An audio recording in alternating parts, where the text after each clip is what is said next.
A warm welcome to TV Africa News and thank you for always joining us. This is Africa Today. My name is Najuma Luima, but first are the headlines. Health Ministry declares polio outbreak a public health emergency. Uganda to host 2,000 refugees from Afghanistan on request by USA. App disrupts healthcare services in Eastern Democratic Republic of Congo's Goma. In sports, Express left-back Chigundu earns Uganda Cranes a summon ahead of FIFA World Cup 2022 qualifiers. A warm welcome once again. Now the news in detail. The Ministry of Health has declared polio a public health emergency in Uganda following confirmation of positive laboratory tests from samples in Kampala. According to the Health Ministry's Director General, Health Services, Dr. Henry G. Mwebesa, the tested environmental samples were collected from the sewage plants in Bugorobi and Rubiji. According to the Health Ministry's Director General Health Services, Dr. Henry Mwebesa, results from the test carried out at Uganda Virus Research Institute confirmed a circulating vaccine-derived polio virus type 2. He added that the virus detected has a linkage with a CVDP2 strain reported in Sudan. Dr. Mwebesa said that the Health Ministry has heightened surveillance of polio in the country by intensifying search of polio cases in health facilities, by reporting and investigating of all children under 15 years with sudden onset of paralysis or weakness in the arms or legs, and expansion of environmental surveillance. According to Dr. Mwebesa, Uganda and the entire Africa was certified by the World Health Organization as wild polio virus free in August 2020. But a resurgency has been reported in a number of countries, including Uganda's neighbors like Kenya, South Sudan, and DRC. He added that the resurgency may have been due to reduced routine immunization and polio immunization rates in the country during the COVID-19 pandemic. Polio as a viral disease is transmitted from person to person, mainly through fecal oral route or less frequently through contaminated water or food, and multiplies inside the intestines. Reporting for TV African News, Nahawe Kajura. The government of Uganda has accepted a request from the White House in the USA to host at least 2,000 refugees from Afghanistan following the takeover the Taliban government in the South Asian country. We have more. The request was made to President Museveni from his counterpart Joe Biden yesterday before a meeting at the office of the Prime Minister between US and Ugandan officials. Indeed, a meeting between U.S. mission officials and ministers in the Prime Minister's office, specifically disaster preparedness, happened on Monday night and agreed to host the first batch of Afghani refugees, who mostly include Afghanistan designated officials, to the tune of 500. The Minister for Disaster Preparedness, Davinia Anyakun, confirmed the developments, adding that they are ready for the first batch, which was supposed to arrive yesterday at Entebbe Airport. According to the meeting outcomes, the US will be responsible for all costs and not a single coin will be spent by the Ugandan government. Though poor, Uganda is the largest refugee hosting country in Africa, with over 1 million refugees, most of them from South Sudan, the Democratic Republic of Congo, Burundi, and Somalia. Kenya, Sudan, DRC, and Ethiopia are also among the top refugee hosting countries on the continent. The refugee population in Uganda has been growing since 2013. Currently, about 200 asylum seekers arrive daily in the country.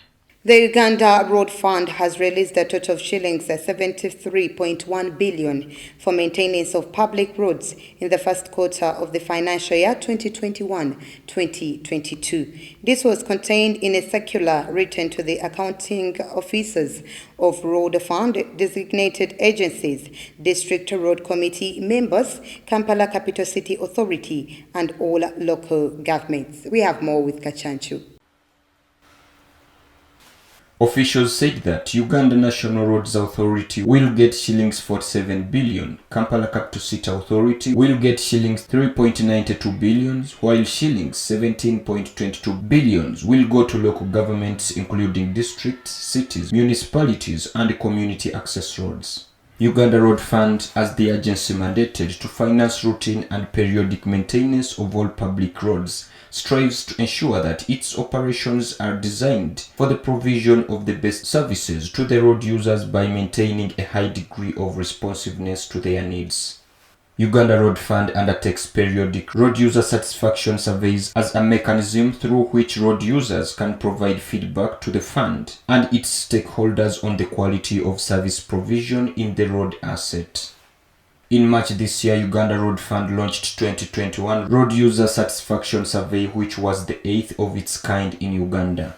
The survey involved randomly selecting and interviewing road users at predetermined points on all categories of public roads, which will help to provide outcome accountability and a monitoring mechanism through which road users provide feedback to providers of the services in the road sector. Let's take a very quick short break. We will be right back.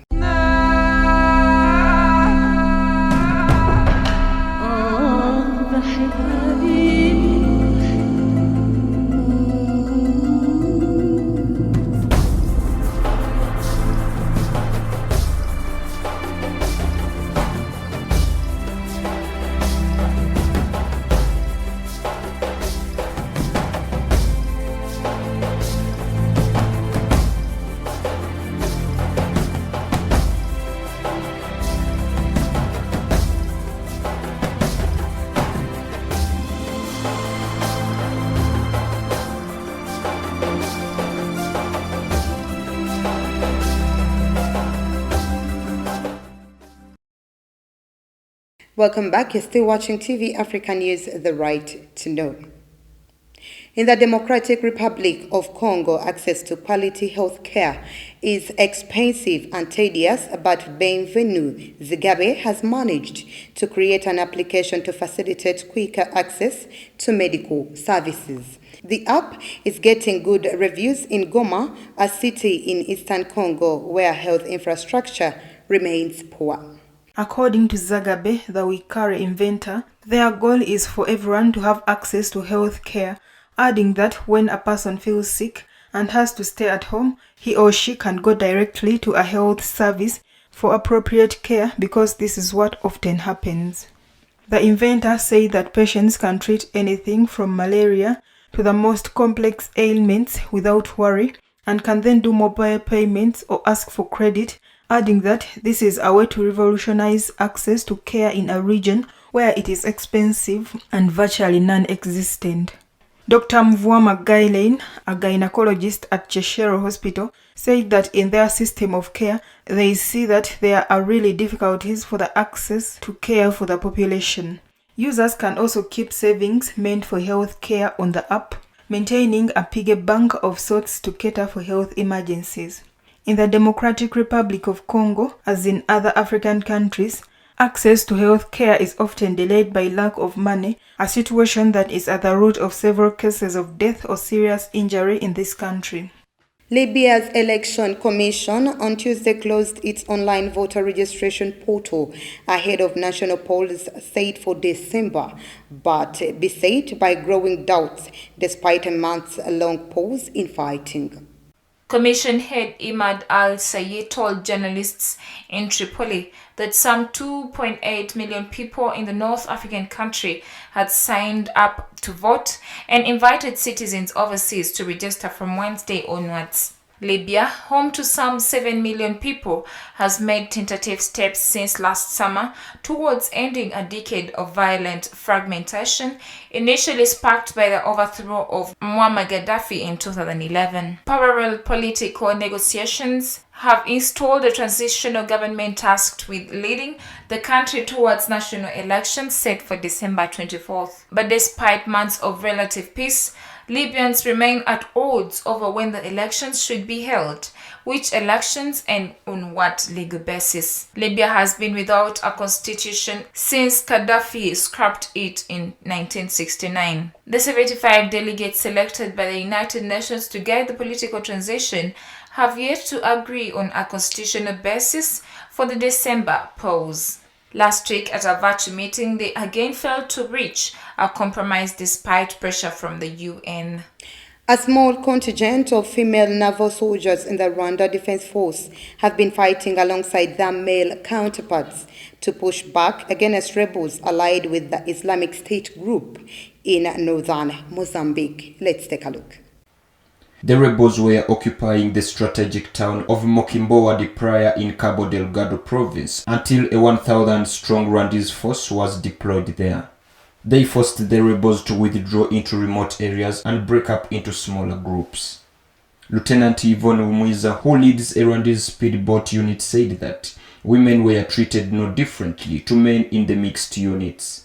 In their 4-year insurgency, the Islamic State allied rebels created a humanitarian crisis in Cabo Delgado in which 8,000 people were displaced and 3,000 lives were lost. According to the United Nations World Food Programme, nearly 1 million people are in urgent of food aid as a consequence of the conflict. Southern Africa's regional bloc praised Zambia on Tuesday for overseeing a peaceful transition of power after a veteran opposition politician won a landslide victory at the ballot box. Hakainde Hichilema was declared winner on Monday after roundly defeating Edgar Lungu, who had been in power for 6 years.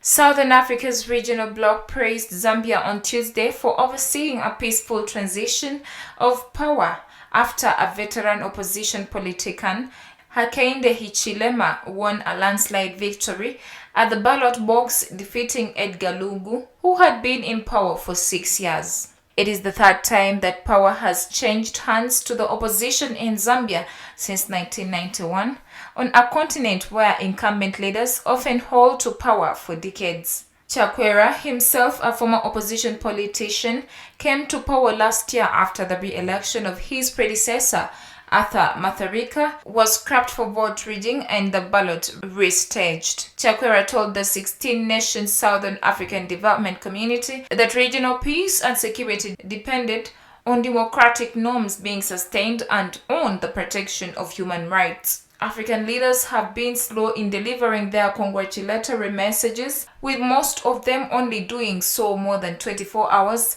after the results were proclaimed. South African President Cyril Ramaphosa commended the vote, which provides the basis for continued stability and development in Zambia and the region. Let's once again take a very quick short break. We will be right back.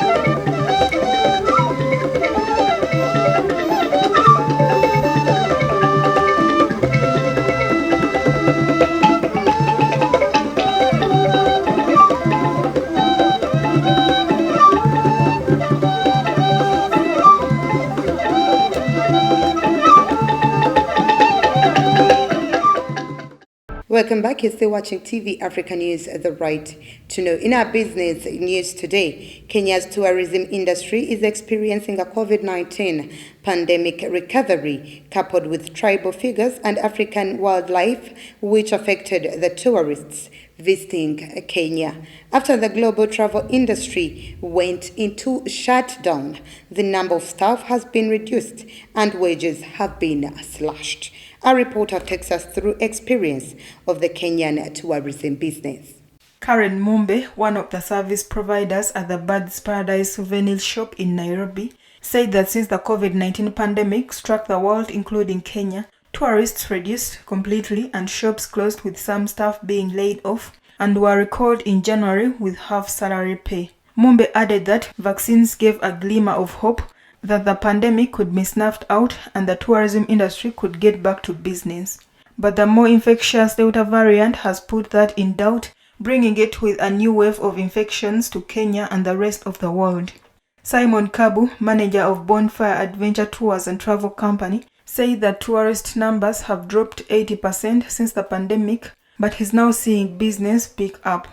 All guests are now ushered through a series of steps designed to reduce the possibility of virus transmission, including hand washing, sanitizing, temperature checking as part of the routine now. Edwin Wanyonyi, director in charge of tourism strategy at Kenya Wildlife Service, said that they closely track who is in the country for tourism purposes. Kenya has been reliant on donations of vaccines for its inoculation drive. So far, it has administered more than 2.1 million doses, with 1.42% of its population being fully vaccinated, according to the Johns Hopkins University.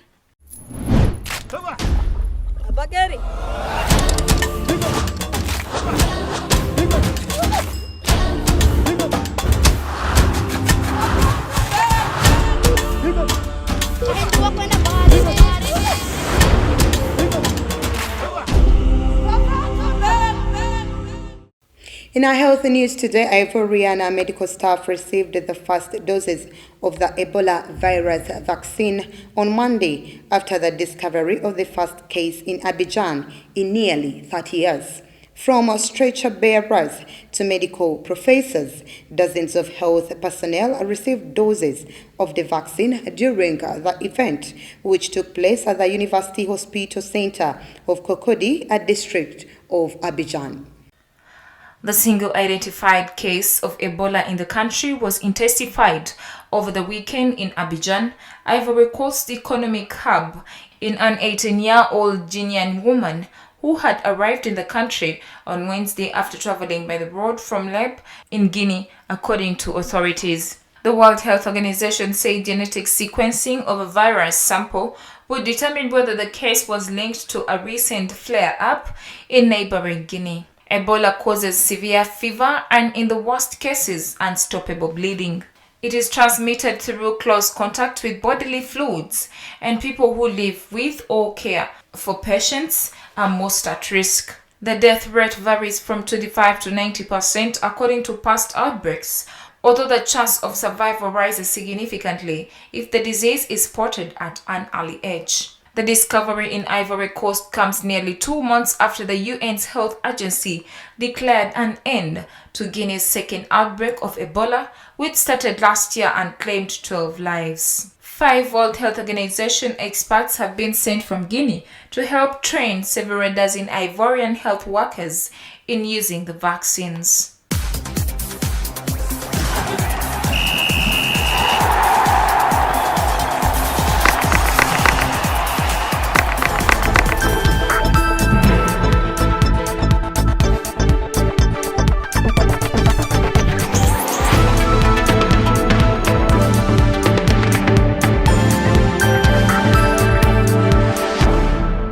In our sports news today, Express Football Club left back Arthur Chigundu was a last-minute call-up to the Uganda Cranes team by head coach Milton Mitchell. Chigundu's impressive performances with the Express team at the 2021 Sekafa Kagame Cup would the eye of the Serbian tactician. We have more with Gachanchu. Arthur Chigundu joins 5 other Express players earlier summoned to the team as vastly experienced defender Murshid Juko, goalkeeper Joel Mutakuba, midfielder Mzamiru Mutiaba, forward Martin Kizza and captain Enoch Walsimbi. These latest arrivals join the 2 KCCA players who were also in Dar es Salaam for the Sekafa Kagame Cup, including midfielders Dennis Iguma and Abubakar Gift Ali. The team has had a double training session since Monday, with Tuesday's afternoon drills conducted in the gym. Uganda will play 2 international build-up matches in Jordan against Syria on 23rd and 26th August. There will be another build-up against Ethiopia on 29th August 2021 in preparation for the FIFA World Cup Group E match against Kenya in Nairobi. Now, before we end our news bulletin today, let's take a recap of our top stories. Health Ministry declares polio outbreak a public health emergency. Uganda to host 2,000 refugees from Afghanistan on request by USA. A CAP disrupts healthcare services in Eastern Democratic Republic of Congo's Goma. In sports, Express left-back Chigundu earns Uganda Cranes a summon ahead of FIFA World Cup 2022 qualifiers. That was the news. Thank you for always keeping it TV Africa. Please do stay tuned. More programming coming your way.